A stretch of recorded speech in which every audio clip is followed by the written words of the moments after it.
Grow your practice, grow your wealth, grow your impact. Find out how to spend less time in the dental chair and more time on the things you love. Welcome back to Den Well Podcast. Glad to have you back for another episode. We've had some major viewership lately, so thank you for watching. Thank you all for tuning in as well to our 100th episode. Some of you have tuned in afterwards, and we've had a lot of feedback and emails about afterwards.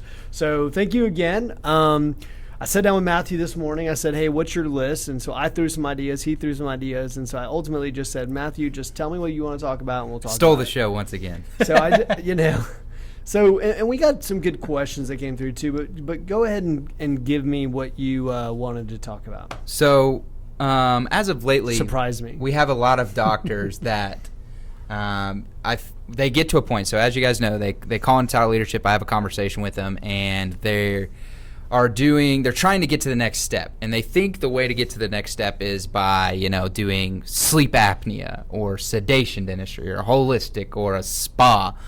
So my question to you is, is there any advantage to doing that? Should people look into when is the right point for them to do that? What are your thoughts on that's a lot packed into one. I mean, that's the question I get though. They ask me the same question.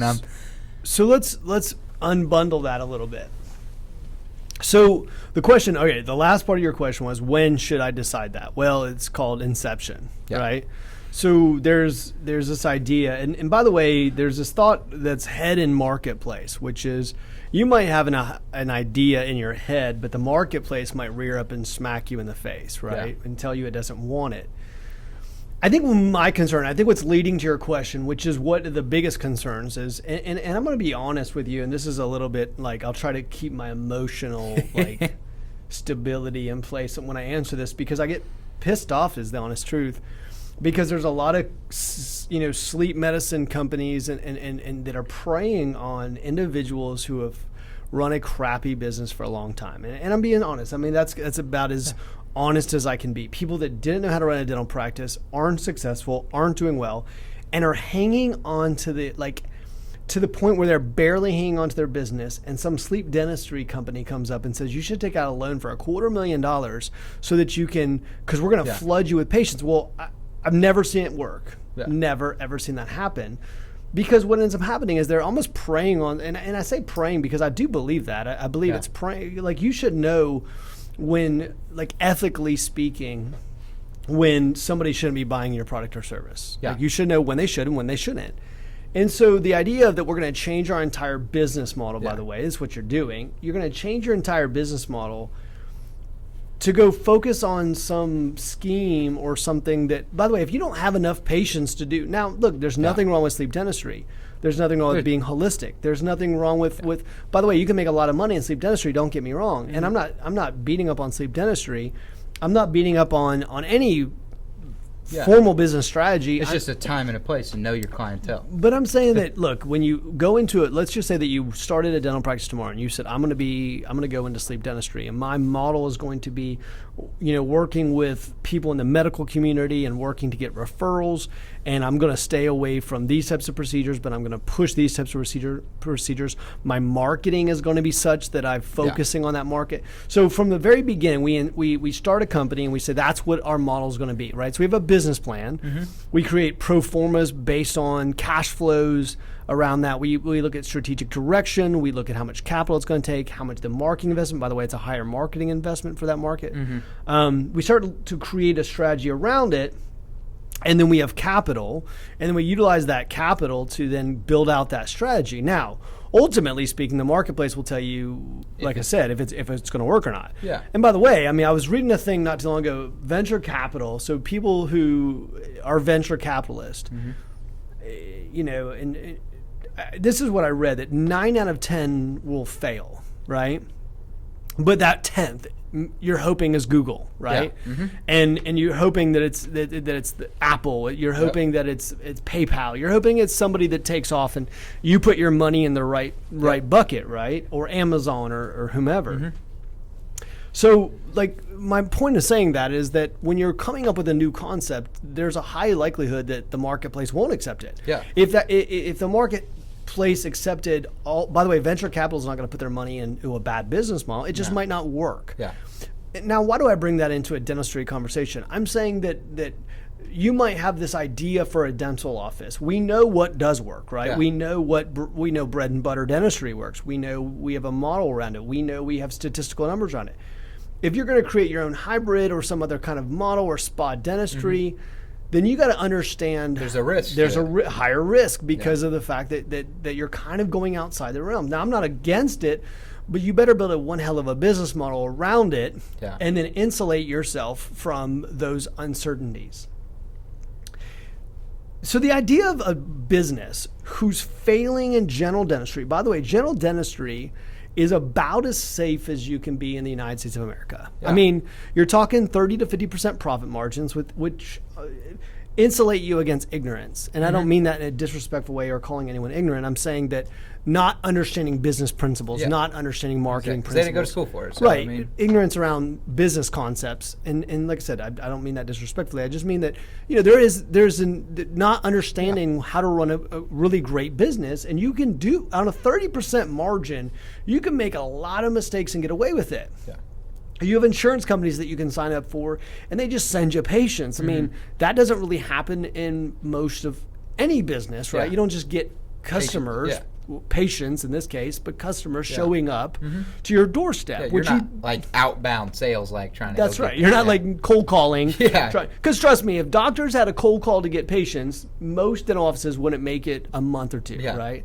And so we have a very predictable business model. Okay. Now, when you step outside of that business model, then we start opening ourselves up to risk. Now, the cool part about opening yourself up to risk is that you open yourself up to reward. Yeah. Higher the risk, higher the reward. If you're the only one in the marketplace that's, for instance, focusing on sleep dentistry and you do an amazing job of that, hell, you might become very wealthy in sleep dentistry. But the idea of taking somebody who's struggling in general dentistry, which is probably one of the most predictable businesses in the world, and then that person's struggling in a very safe business, and then taking and having that person go into a tremendous amount of debt to go into a new business model, which is not as proven, which is more risk, is, to be honest with you, it's extremely unprofessional, and it's got its concerns, honestly, from an ethical standpoint, from a business ethics standpoint. Now, I would argue that the vast majority of people that are selling this service do not understand the cash position. Of most practices. They don't understand capital. They do believe that it's going to help their patients, and it probably will, but it's not a fit for 9 out of 10 practices I talk to. I'm like, well, that's what you and I see when someone comes to us and says, I just got called by the sleep dentistry company. I'm like, oh shit, right? Yeah. You're there's so much more we need to because the really good dental business owners, the ones that are killing it, are usually the ones who say no, because they're like, no, I'm fine, I got plenty. Yeah. Now some person might want to add just because they want what do you want? Increase average revenue, but like I had a doctor like a year ago who was like, I don't want to do general dentistry. I want to move to just doing sleep dentistry. Well, I was like, well, who's going to handle your bread and butter? He's like, I don't know. Yeah. That's a problem. So when someone starts to talk about changing their business model, and what should anyone take from a conversation like this, which is like, get grounded in really what works. My advice would be get grounded in becoming a great business owner in a predictable business model. Yeah. And when you become a great owner in a predictable business model, you can certainly add layers of risk, right? We all add layers of risk. If we take on real estate, we add layers of risk. The more team we hire, that's layers of risk. The more debt we take on, that's layers of risk. We can add layers of risk based on our risk tolerance over a period of time. But the idea of changing your whole damn business model on a whim by some salesperson who knocked on your door, when you don't have your processes in place now, when you can't even run a general dental business, to me is, well, it's not even to me. It's not based on business. Here's what I tell people. See, there's books like the E-Myth that were written and say, the idea of like a person cuts hair so they feel like they're going to start a barber shop or a salon. Somebody mows lawns, so they're going to start a landscaping company. Well, the same is true of dentists. Well, so dentists go out and they're like, well, I know how dentistry, so I'll start a business. Yeah. I laugh because I tell people, I'm like, I got an undergrad in business and an MBA.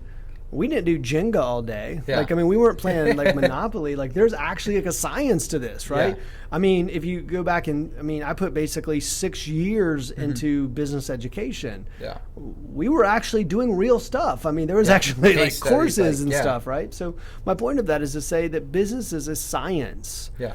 And so just like dentistry is a science, there's a practical method to do dentistry. And so we don't just jump in and, for instance, we don't just not look at an x-ray and we just start look at a tooth and start working on a tooth.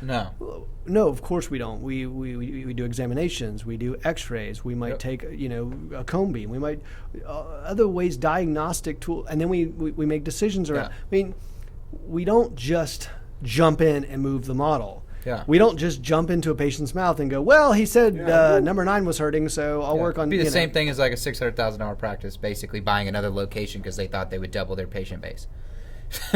It's like, I don't know. You didn't have the systems in place with the first one, so. So the question is, like, how? I mean, if you rate yourself on a scale of 1 to 10, how would you rate your current business model? Mm-hmm. And if you said, Eric, we're so efficient, we're killing it, we're doing everything right, I would like to increase the average revenue. We also know there's an opportunity cost of time, so we're going to be taking time away from, restorative patients and moving them to sleep dentistry. What is the opportunity cost? We'd have to analyze the opportunity cost that. We'd also have to look at the investment. Some of these sleep dentistry, and I use sleep dentistry because it's the easiest one to attack, to be honest with you. But I mean, some of these companies are charging $250,000 for their programs. Do you know what I could do with $250,000 in a general dental office? I mean, so it's one of those things where it's like, okay, there's if you just spend half of that in marketing. There's an opportunity. And by the way, if there's one person listening to this who's like, man, I was so close to signing up with that company, it's like, I'm throwing you a lifeline right now. Stop. And unless you're like a 10 on that scale, like you can look at yourself in the mirror and say, maybe if you're a 9 or an 8, maybe we all have room to grow. But I mean, ultimately speaking, you got to look at yourself and say, is this the right model for me to be taking on, or am I throwing out a lifeline? It's like years ago when I was in the investment world.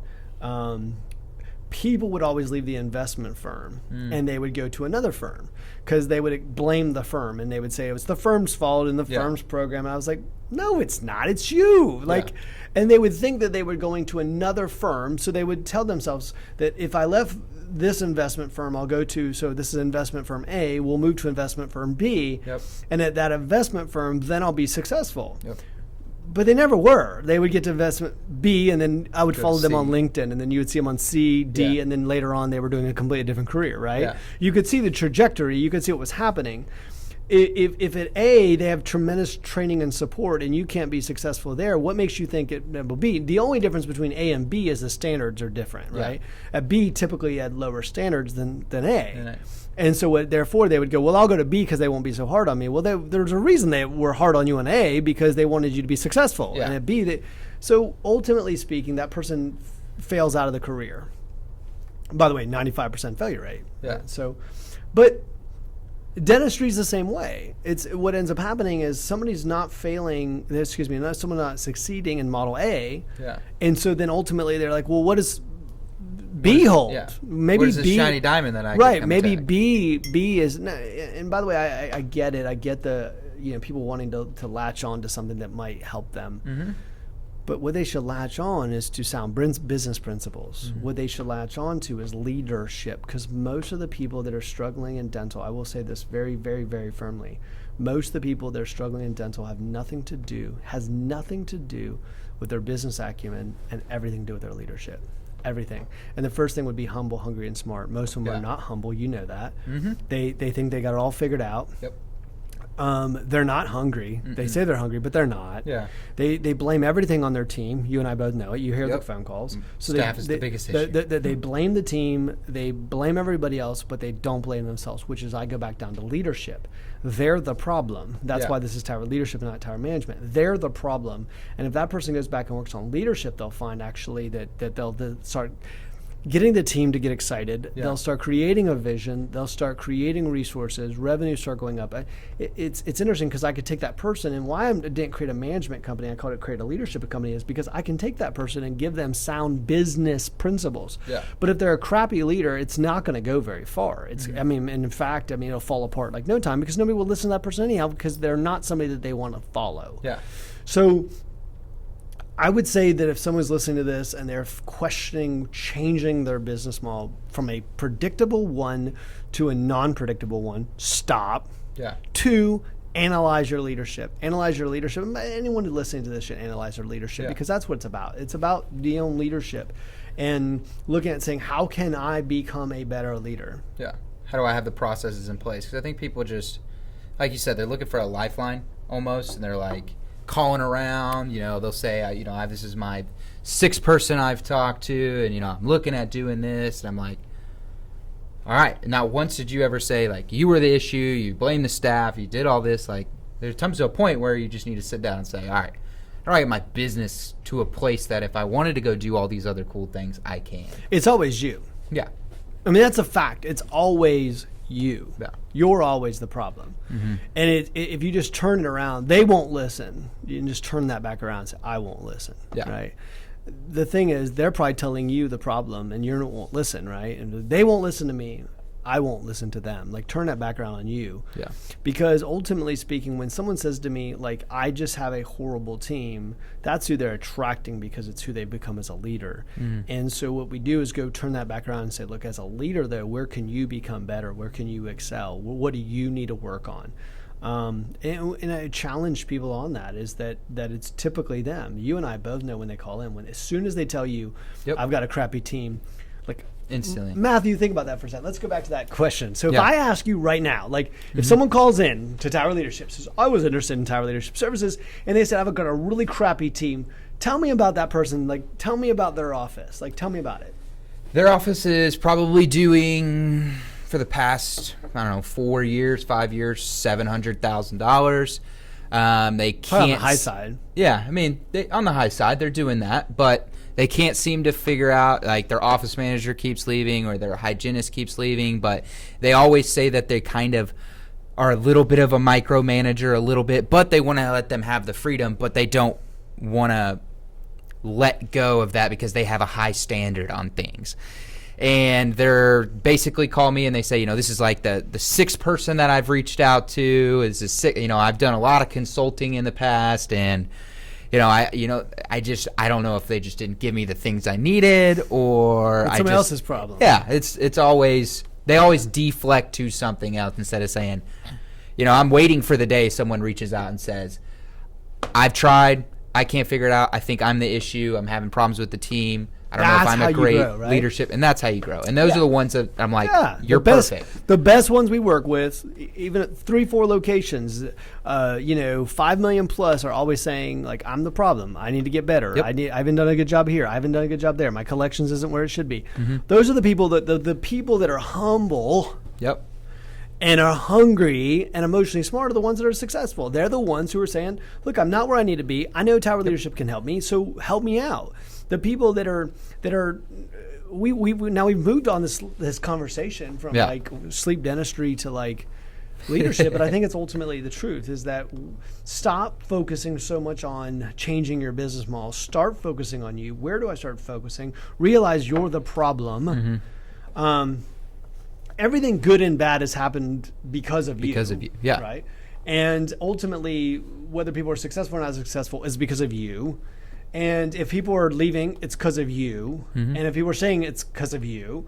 And if people are happy, it's because of you. And if people are upset, it's because of you. And all those things. And you go, look, this is ultimately what I got to focus on. And if I focus on that, don't spend $250,000 on a sleep medicine spa, like whatever you read a book. I mean, go focus on you. Focus on where you can become better as a leader. Go focus on that. Focus on spending some intentional time, spending 30 minutes in the morning and focusing getting your head on so that when you walk in there, you're a better leader. Focus on that. Right? I get like emotional when I'm talking about this. Yeah, I'm like, it's true. Set up in my chair. I'm like passionate because like this is where it's at. And if you focus on that, you're going to be so much better off. Everyone listening to this should know that. Yeah. everyone, and I don't care where you're at. Our best leaders right now are focusing on being better leaders every day. So that's where I'd focus on, and stay away from all that other crap. Now, there might be something where, yeah, it might make sense. I'm going to tell you right now, adding services, adding sedation dentistry might make a lot of sense if you're if you already have a successful business model. If you're adding implants and you have a successful business model, it might make sense for you to add that. Adding sleep dentistry, if you have a successful business model, might make sense for you to add that. Adding products and services might make sense. And honestly speaking, if the average revenue increases, your profitability should go up. You should. But don't do it because you're struggling and you're scared and you're like, I don't know what to do. Sounds like such a grand scheme idea. It's like someone's like, okay, I'll send you 100 patients a month. There is no other word to use but bullshit. I've never seen it. Never ever has anyone come back to me and said, Eric, I took on sleep dentistry and it changed my practice. I was struggling before, but now I'm booming. Oh man, I can't keep up with all the money that's coming in. Like, that's just never happened. I mean, come on, it's just ridiculous. So it's getting found. That it's getting the business principles in place, getting those in place, and then work on yourself as a leader. Come on, we got to work on ourselves as a business leader, business acumen. Or don't be a business owner. Hell, some people, here's one thing that people don't want to hear me say, which is true anyhow, which some people shouldn't own a business. Just because you went to dental school does not mean you have to become a dental practice owner. And I think it's unfortunate that a lot of dentists think that you have to be a business owner to be successful in dentistry. That's just not true. But I think people are realizing that more and more. You don't need to own a business to be successful in dentistry. But if you're going to own a business, damn it, do it right. And own it. And if you don't want to own a business, sell the thing off and go be an associate. Because if you're going to struggle and stress out every day and not make any money, don't own a business. Like, that's not your skill set. I would also argue if you want to be in the chair 5 days a week, 8 hours a day, you shouldn't own a business either. Because honestly, there's no scalability there, and that's called an income stream. You're an employee, and so ultimately speaking, that doesn't make a lot of sense either. I mean, you could say, well, my income's higher. I get that, but then you're taking on a lot of stress. But then you got to deal with it all, and that person is definitely stressed out if they're working that 8 to 5 Monday through Friday. They're like, I don't know how I get anything done. And then their financial results don't typically prove what they thought they'd prove anyhow. So that's what I got, Matthew. I mean, just for the listeners, recap it a little bit. Always figure that out if you're looking to do that in inception, and if you're past the inception phase and you're an established practice, rate yourself on a scale of 1 to 10. What's your leadership look like? Is your business model able to handle it? Don't do it after the fact. I mean, that kind of recaps it for the day. I mean, those are all questions that I've been getting, so I think it's going to be super helpful. Remember to like and subscribe, guys. We appreciate everything you guys are doing. You said we talked about the numbers this morning. They're going through the roof, so keep it up. Share it with people, as always. I always reference that too. Refer it to people. We were talking. I went to my nephew's birthday party, and my family was like, I watched your podcast. It's just, anybody can watch it, guys. Just subscribe. Tell your friends about it. I think it's important. I mean, go back to this leadership thing. Somebody might listen to this podcast and go, well, I'm not going to do sleep dentistry, so I'll turn it off. But don't do that. Go, because there's always going to be stuff. By the way, I don't sometimes get going until 10 minutes in, right? And then all of a sudden I'm my brain starts. So firing off. So listen to the entire thing, but then the other part is I'll tell you is, what can you take for this? Well, you should start, Matthew's right. I mean, rank yourself in leadership. Look at how you can become a better leader. Are you humble, hungry, and smart? In which ways can you grow? And then if you have a friend or a colleague that you can talk about this stuff with, it's like, how do we get better? What should we be reading? What should we be looking at? And so those are all things, so ways to grow. And so you've got to look at those things. I do think increasing average revenue per patient is huge, but I don't think you should throw away your business model or change business models to do it. So thanks for listening. Thanks for watching, and we'll see you next time.